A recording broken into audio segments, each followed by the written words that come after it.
Welcome back to the Renegade Report. I'm Francis Mayer, Sports Information Director for BC Athletics, the finest community college athletic department in the known universe. And why? Well, because we draw talented young men like this. You're not a boy, you're a man. JJ, how are you today? I'm fine. I'm okay. We had a rough night last night, basketball. Yeah. But I'm okay. I think what was it? We played. Pull that mic up to you like it's an official that's not hearing you correctly. Man. You can tip it up. It may have been a loss, but our guys battled. It was a war. Hey, Coach, wait your turn. I'm talking to Murray here. Jeez, God, he's interrupting. Manners. JJ, it seemed like we had things under control. Not that we were choking them out, but it was 2 to 4 point lead, and then stuff kind of came unraveled there. What do you think happened?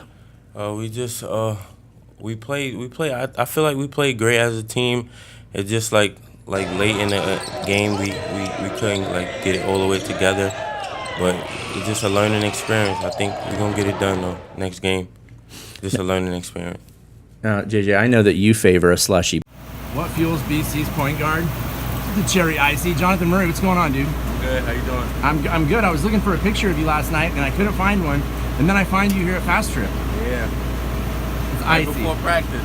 Oh, that's perfect, man. Yep. Do you also favor a slushy before games? Yeah, I love slushies. That was one of my favorites.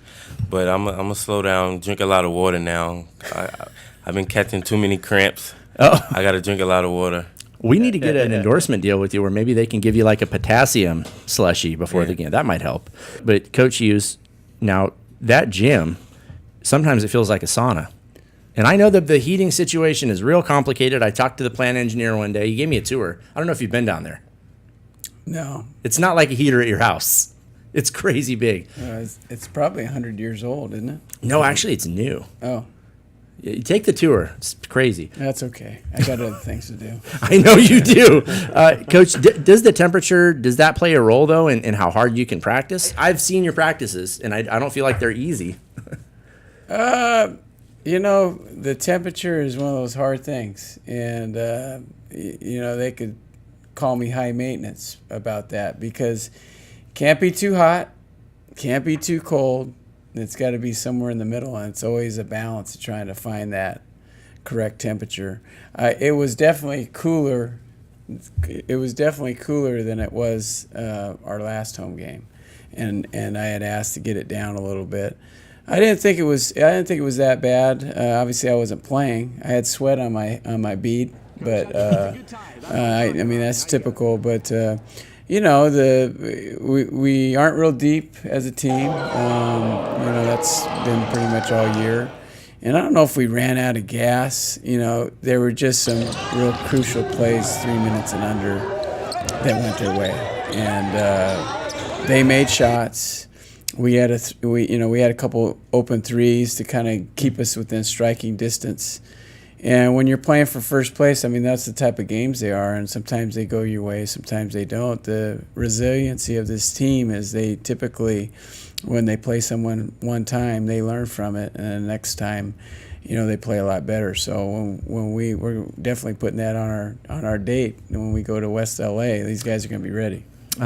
Coach, so I have this little setup with my Wi-Fi hotspot and my video camera. I might have to make that trip too. Something tells me that's going to be a special basketball game. Like these two teams match up well, and I think you're right. I think it's going to be a good one. Our league is tough. It's every night. There's great teams, players that come from great basketball high schools. I know.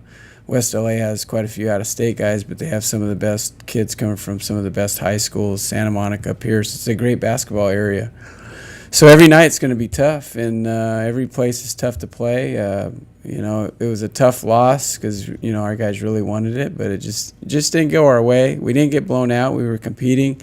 They just beat us flat out, and we can live with that because we gave every ounce of effort. Now we got to, move on and make sure that we take care of home on Saturday and finish out the first round at 3-1. Hey, Coach, talk a little bit about Jalen English. I felt like he really stepped up last night. Kind of saw a different version of him than we've seen before. Did you feel that way, or Yeah, and his focus? It's like with JJ and Jalen and Henry and Tuck, the guys are playing 38, 40 minutes every night, mixing in with practice, mixing in with school. It's a grind, and these aren't the pampered D1. No. Not that D1 athletes are pampered, but these guys, you got a they're full pampered. day. Yeah. They're pampered. I'll let Coach say The it. D1 guys are pampered. These guys, they're playing a lot of minutes, and it's stressful. And you see last night with JJ at the end of the game. I mean, sometimes the body just says, "Hey, that's enough." And the body last night, I mean, he's playing through a shoulder injury. He's playing through just he's commanding a lot of attention. He leads the state in assists. I know we're supposed to talk about Jalen, but I want to. No, let's talk about him. This guy, the unselfishness, the grit, the toughness. I mean, he's definitely from New York. He's definitely from New York because he is one of those tough, hard-nosed guys that's going to run through the wall, and the wall knock him down and get up and run through it again. And he's the general. I look to him. I give him a lot of freedom to make calls out there. The guys respect him, but they just play a lot of minutes. And Jalen has really taken to stopping people on the defensive end. And we put him on 0 last night, and 0 was their leading scorer, and he ended up with 8 points. And English blocking 6 shots. Leading the state in block shots. We got such an interesting team. JJ's leading the state in assists. Jalen's leading the state in blocks. Henry's in the top 10. Henry Gallinato's in the top 10 in rebounding. Tucker's in the top probably 2% in free throw percentage and 3 percentage.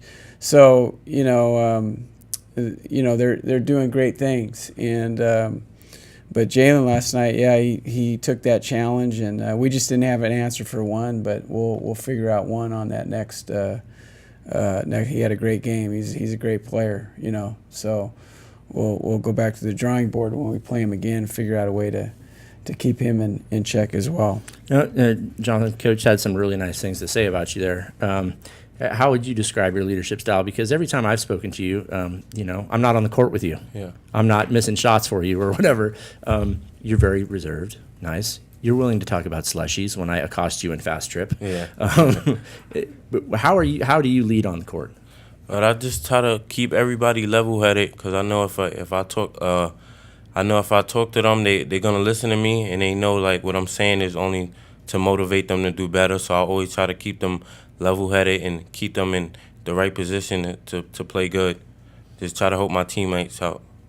And where are you from in New York? Brooklyn. The Brooklyn. Yeah. Okay. Brooklyn to Bakersfield. So you like it here or what? Yeah, it's a lot different. Like it's a lot different. You could walk everywhere in Brooklyn, right? I mean, and out here, like you need like a car, but back home you could go to like it's a store on every corner, and the blocks is real short. But out here it's like a real long walk. I noticed that the one time I was in New York, every time like I asked somebody how far something was away, they'd be like, "Oh man, it's like 20 blocks." Yeah. But when you're in LA, people don't say miles; they say, "Oh, it's like 15." Well, when are you going? About noon. Oh yeah, it's like 15 minutes. Yeah. They don't speak in terms of distance. Yeah. So, what is your hope after this? Do you want to go back to the East Coast and hoop it up, or? No, I think it's hard, but I think I might stay like out here, like in the West Coast. The best coast. Yeah. Not the best coast, but I like it out here. How about the pizza? It's in New York. Oh, look at this. In New York? Yeah, New York got pizza. Yeah, it's good. Yeah, the best pizza in New York, for sure. Yeah, well, I have to take you to Jerry's sometime. I like Jerry's pizza, but there's little things you always miss from home, right? Yeah. So there it is. And going down to the teammates, when we were just talking, Coach, about the guys that are making an impact on the team, of course we know that Jonathan's from New York, but we have some guys, local guys, that are making big impacts, like you said, with Tuck and Henry Gallinato. Henry pulling down 17 boards last night. Who else is local? Anias Medrano, right?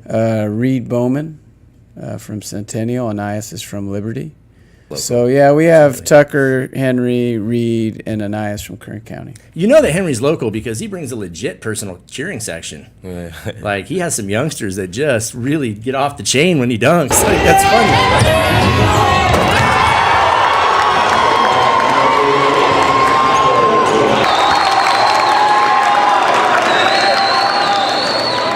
Are the California guys different than the East Coast guys when it comes to the game and how you lead them?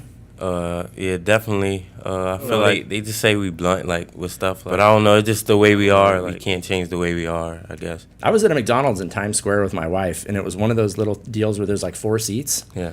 And this dude just came and sat down and ate his food and opened up his newspaper. And I was like, well, have a seat. Yeah. But, there's not a lot of space out there. So you got to get to the point, right? This weekend, we're going to be back at home again. And I don't know if you knew this. You might be. Are you busy at halftime of your game, Coach?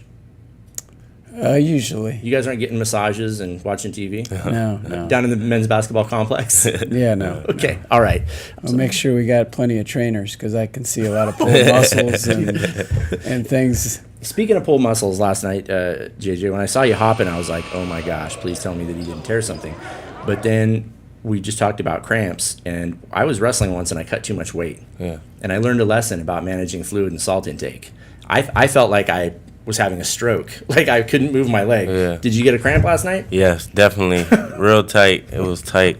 I was trying to like get back on defense, but I just couldn't pick my other leg up so I felt like I was gonna fall. So I just had to like hop back to the bench. That was crazy. But that's what happens when you work your tail off like Yeah. you do.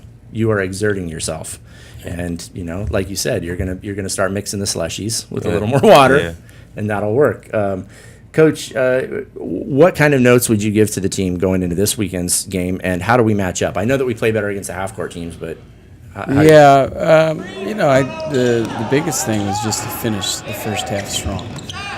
Finish the first half strong, and then we have a bye. Our bye occurs on the last game of the first round. So I think that time off, which will give them a little time off to rest, is important for us to kind of step away for a little bit. But we got to finish. We got to finish strong. The advantage for us is we had 3 home games and 1 road game in the first round. So we lost 1 at home, but we got to make sure we finish it out strong. We do match up well against Canyons. West LA in the second half started to pressure a little bit more and try to speed up the pace. And we can play that way, but I think for us, we're better suited against the half-court teams, and we've shown that throughout the year. So we match up well against them. They do a great job, well coached. We just have to be prepared and really, come out ready to finish out the first round strong. And Coach said that there were maybe 3 or 4 situations that didn't go our way in the second half. As the point guard, do you eat yourself up over that stuff? Are you thinking about it like till 1 a.m. last night? Yeah. I think he might be for sure, but yeah, I definitely think about that. Like, so I just picture like, what if it would have went our way and the right way, and then the game would have changed definitely. But like, things happen, you can't take it back. You just got to move on with it. So I'm just get my guys together. We're gonna move on and just think about the next game. Now, are you a film junkie like Coach Hughes? Do you like watching the films? Yeah, definitely. Yeah, for sure. Very good, very good. Well, we look forward to seeing you this weekend. Again, it's a 5 p. tip-off, not a 7 p. So be there at 5. PM? Yes. Okay. Post-meridian is what that stands for, sports fans. So tuck good that to away know. for the next time you're on Jeopardy. Yeah. The women's game starts at 3. Plus, like I said, we have 3 baseball games this weekend. A lot of great stuff happening at the Palace on Panorama, Bakersfield College, 1801 Panorama Drive. Come out, see some awesome basketball. We got good local kids and an awesome one from New York, and they're playing their tails off in a gym that is going to be perfect temperature-wise this Saturday. All right? So don't go anywhere. There's more Renegade Report coming up next.